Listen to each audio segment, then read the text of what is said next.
He was a friendly person who always welcomed everyone. I've been looking all over for you. Where have you been hiding? On that day, he gave support to a poor stranger. This act of help will haunt him in days yet to come. Welcome back to Paramount Recapped. I don't have many subscribers, but your single comment is a ray of hope to motivate me.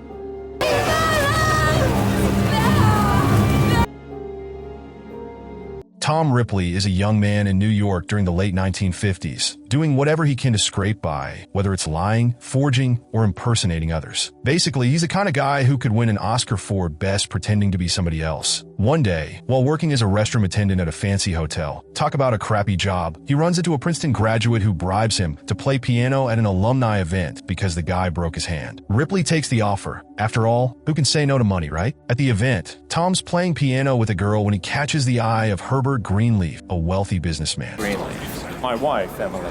Thank you. Greenleaf notices Tom's Princeton jacket and asks if he knows his son, Dicky. Spoiler, Tom doesn't know Dicky, but when has a small detail like that ever stopped him? He says he does, and Greenleaf, trusting the blazer more than Tom's face, believes him. It's true what they say, clothes do make the man. After the party, Greenleaf asks Tom to meet him for a walk, and during this pleasant stroll, Greenleaf makes Tom an offer he can't refuse. I'd pay you $1,000. Turns out, Dicky is living the high life in Italy after a fallout with his father. Greenleaf wants Tom to go to Italy, find Dicky, and convince him to come home. Oh, and there's a lot of money involved if he can pull it off. Now, let's be real. Tom doesn't know anything about Dicky except that he probably eats fancy pasta and doesn't call his dad. Supposedly writing some kind of book. God only knows what he does.